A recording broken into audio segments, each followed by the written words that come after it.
All right, let's go ahead and jump on into this.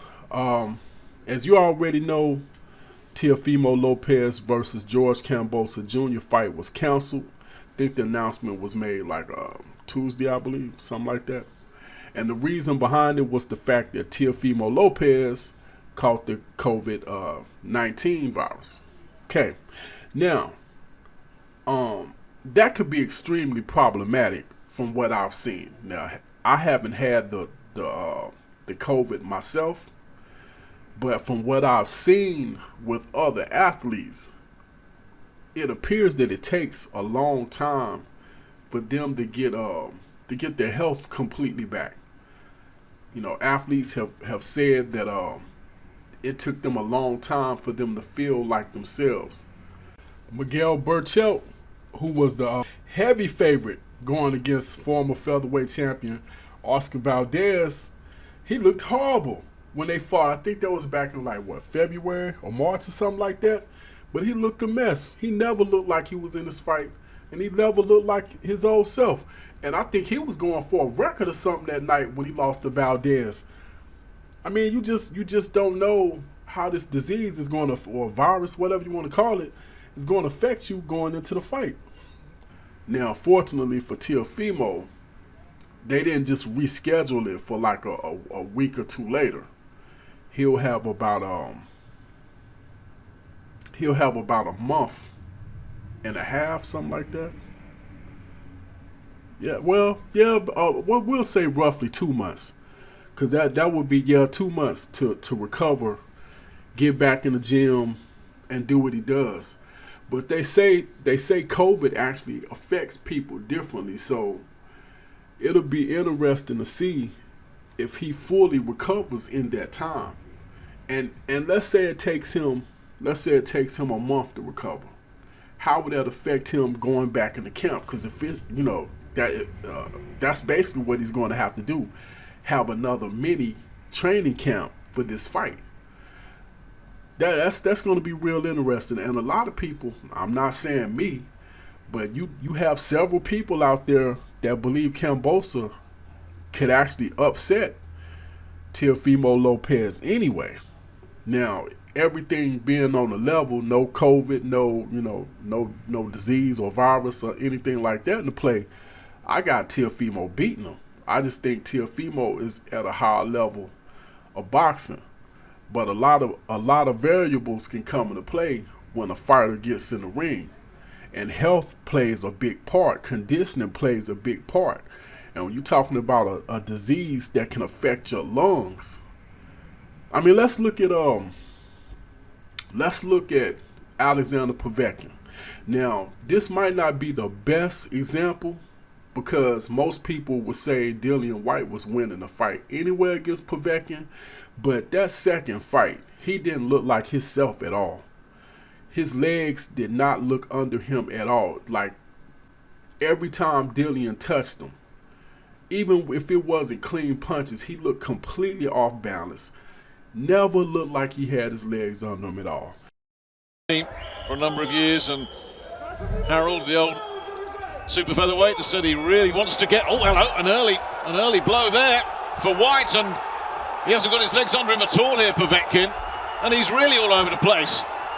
Oh, that's incredible.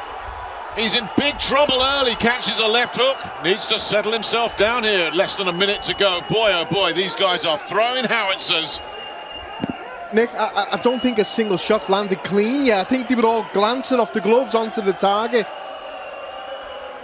A lot of that was just the sheer weight and the force behind the shots, pushing Povetkin off balance, in my opinion, there.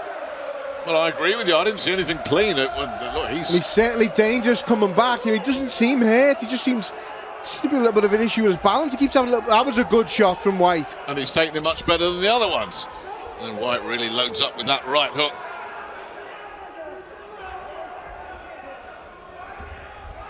Good shot Nice. again there from Whyte. Textbook.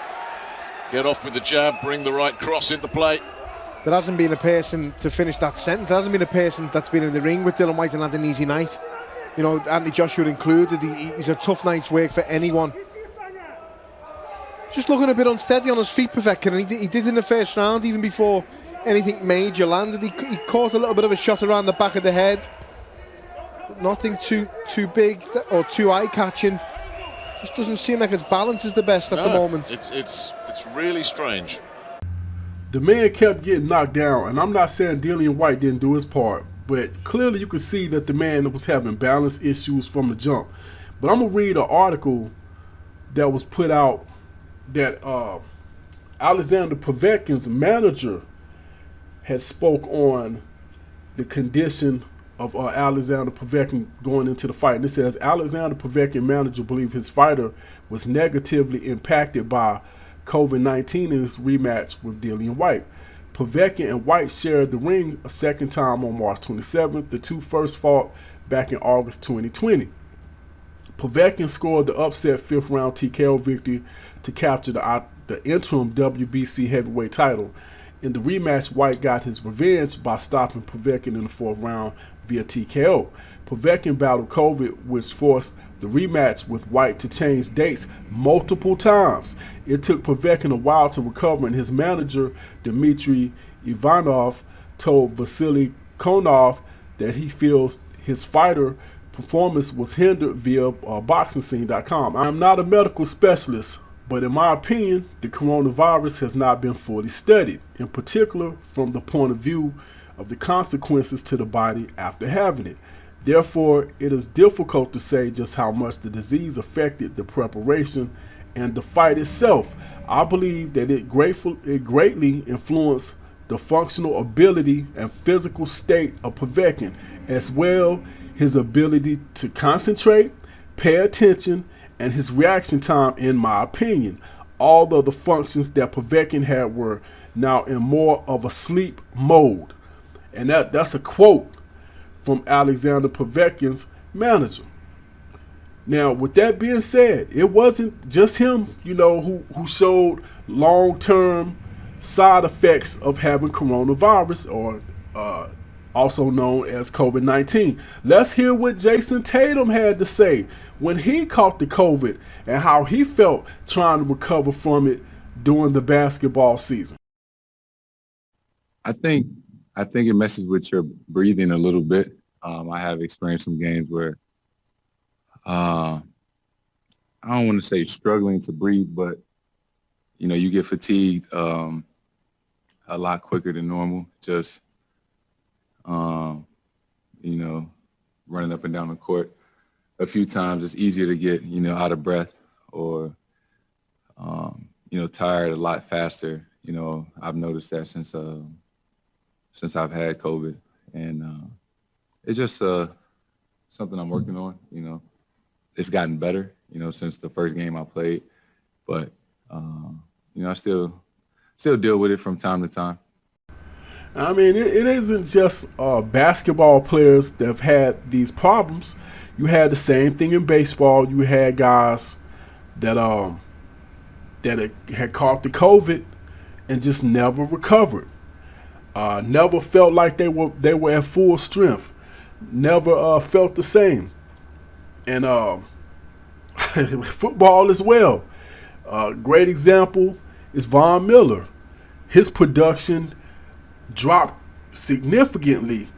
He struggled with the COVID virus. He spoke on it. I mean, it's at this point, I would have to agree with what Alexander Povetkin, manager, said.